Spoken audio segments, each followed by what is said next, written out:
सतगुरु लय कमाण कर बाहर लागा तीर। एक जो बाह्या प्रीत सु भीतर रहा शरीर। एक जो बाह्या प्रीत सु भीतर रहा शरीर। ये है कबीर ग्रंथावली की छठी साखी और हमारा आज का विषय वस्तु।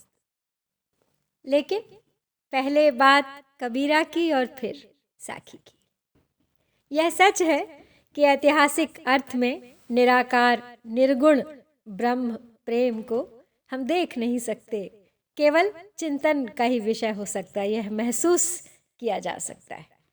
लेकिन उस निराकार की इस विश्व विस्तृत सृष्टि में उस मूल तत्व की सत्ता का जो आभास मिल जाता है, उसके कारण निर्गुण संसार के समस्त प्राणियों को वो अपने प्रेम और दया का पात्र बना लेता है।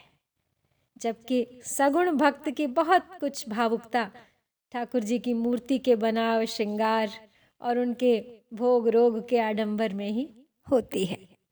इसी प्रेम ने कबीर को ऊंच नीच का भेदभाव दूर कर, धर्म के आडंबरों को दूर कर, सबकी एकता को प्रतिपादित करने की प्रेरणा दी थी।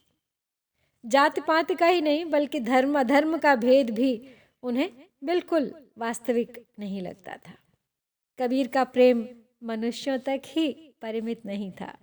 परमात्मा की सृष्टि के सभी जीव जंतु उसकी सीमा के अंदर आ जाते हैं, क्योंकि सबे जीव साईं के प्यारे हैं। और कबीर का यह प्रेम तत्व सूफियों के संसर्ग का फल है, परंतु उसमें भी उन्होंने भारतीयता का पुट दे दिया है। सूफी परमात्मा को प्रियतमा के रूप में देखते हैं। उनके मजनू को अल्लाह में भी लैला नजर आता है, परंतु कबीरदास ने परमात्मा को प्रियतम के रूप में देखा है, जो भारतीय माधुर्य भाव के सर्वथा मेल में है।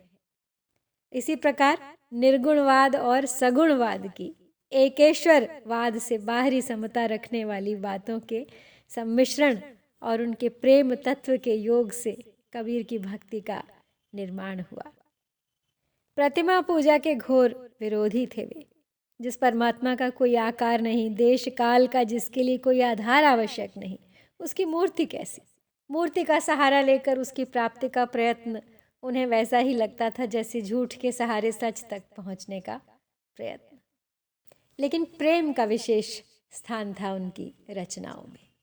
जब तक किसी भी भाव में प्रेम का सम्मिश्रण न हो, वो भाव अपने संपूर्ण रूप में विकसित नहीं हो पाता, चाहे वह ज्ञान ही क्यों न हो। जैसे कि यह साखी, सतगुरु लई कमाण करी बाहण लागा तीर। एक जो बाह्या प्रीति सु भीतर रहा शरीर। मतलब प्रेम से दागा हुआ बाण, प्रेम से बरसाया हुआ बाण तो हृदय में जाके लगता है सीधे, और बस शरीर में बस कर रह जाता है। वो ज्ञान फिर छोड़कर नहीं जाता मनुष्य को। सतगुरु लई कमाण करे, लई माने ले ली है, धारण कर ली है, कर मतलब हाथ। तो सतगुरु ने अपने हाथों में कमान धारण कर ली है, यानी धनुष तान लिया है। बाहण लागा तीर, बाहण यानी बरसाने लगे हैं, चलाने लगे हैं। क्या? तीर। कैसे तीर? ज्ञान के तीर चलाने लगे हैं सतगुरु। एक जो बाह्या यानी कि एक बाण जो चलाया, प्रीति सु प्रेम से, एक बाण जो चलाया प्रेम से, भीतर रहा शरीर, शरीर के भीतर ही रह गया, आत्मा में प्रवेश कर गया। तो सतगुरु ने ज्ञान के बाण लेकिन प्रेम से चलाने प्रारंभ कर दिए हैं, और यह प्रेम का बाण आत्मा में ही अवरुद्ध हो गया है।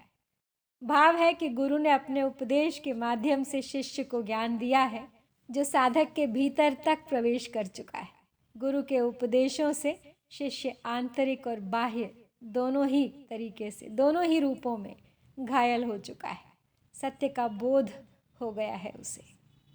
तीरों की वर्षा कर रहे हैं, बरसा रहे हैं, इससे अर्थ है कि वो अध्यवसाय पूर्वक, प्रयत्न पूर्वक शिष्य को उपदेश देना प्रारंभ कर चुके हैं और इन बाणों से प्रेम की वर्षा हो रही है, जिसने शिष्य के अंतर को बेंध कर उसके हृदय में घर कर लिया है।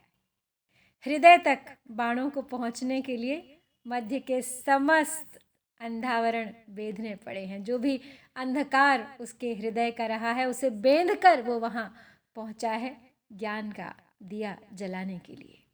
और इसीलिए जब हृदय में वो दीप उद्दीप्त हो गया है, तो अब वो बाहर नहीं आ सकता। जगा देता है उसके अंदर का परमात्म तत्व, उसके अंदर का ईश्वर।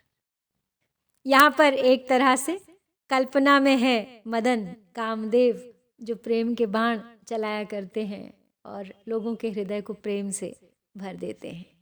लेकिन यहाँ उसी कामदेव ने गुरु का रूप ले लिया है। वो चला रहा है ज्ञान के बाण, लेकिन प्रेम में लिप्त हैं वो बाण। भाषा की विशेषताएं इस साखी की कुछ इस तरह है। सरल फक्कड़ी भाषा है, देशज शब्द हैं जैसे लई, जू, बाह्या, रहया। ये ऐसे शब्द हैं जो आमतौर पर प्रयोग में नहीं आते हैं। तो लई का अर्थ है यहाँ पर ले ली है, सतगुरु ने ले ली है कमान अपने हाथों में। बाहण, बाहण बरसाने लगे हैं तीर। एक जू, जू एक जो, बाह्या एक जो, चलाया एक जो, बरसाया प्रीत सू, सू अर्थात से, तो एक जो चलाया प्रेम से, रहया रह गया शरीर के भीतर।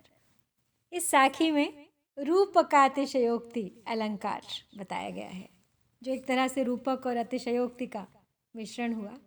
अतिशयोक्ति अलंकार का एक भेद है ये, जिसमें वर्णन तो रूपक की तरह होता है, परंतु केवल उपमान का उल्लेख करके उपमेय का स्वरूप उपस्थित किया जाता है। रूपक यहाँ इसलिए है क्योंकि गुरु को कामदेव के समान देखा गया है, जो बाण चलाता है प्रेम के, लेकिन ज्ञान की ज्वाला जल रही है जिनकी नोक पर। हमें दिखाई दे रहे हैं मदन कामदेव, लेकिन उनका कोई जिक्र नहीं है। वो पूरी तरह से इस वर्णन में विलीन है। और अतिशयोक्ति इसलिए है कि सतगुरु का जो ज्ञान है वो बाणों की वर्षा के रूप में हो रहा है, और प्रेम से चलाया गया बाण जो भीतर ही धंस के रह गया है, आत्मा को चीर कर अंदर हृदय तक प्रवेश कर गया है। लेकिन ये वास्तव में तो हो नहीं सकता है, ये कल्पना मात्र है। इसलिए यहाँ पर रूप का अतिशयोक्ति अलंकार है। और दूसरा है अनुप्रास, कमान करी छेकानुप्रास, और अंत में अंत्यानुप्रास तो है ही। बाहण लागा तीर, भीतर रहा शरीर, जो र शब्द की आवृत्ति हो रही है तीर और शरीर में, अंत में ये तुक मिलाने के लिए, लय मिलाने के लिए। रही बात भाषा की, तो भाषा के जो 3 अंग होते हैं, माधुर्य, ओज और प्रसाद। कबीर की वाणी में माधुर्य और प्रसाद तो कूट कूट कर भरा हुआ है। ओज का अभाव है, लेकिन उनकी शैली ही ऐसी है जिससे भक्ति भाव उमड़ता है, प्रेम उमड़ता है, और जहाँ अक्सर ओज का स्थान नहीं होता। लिखा है उन्होंने दोहा छंद में, और सदा की तरह रहस्यवाद, भावनाओं की अभिव्यक्ति और हृदय से निकले बोल हैं गुरु के तीरों के समान, जो सीधे हृदय में ही जाकर लगते हैं। तो आज यहाँ पर इस कड़ी को समाप्त करती हूँ। शीघ्र लौटूंगी अगली साखी के साथ। प्रतीक्षा कीजिएगा, सुनते रहिए, बांटते रहिए। नहीं किया है तो सब्सक्राइब कर लीजिए। जय भारत, जय कबीर।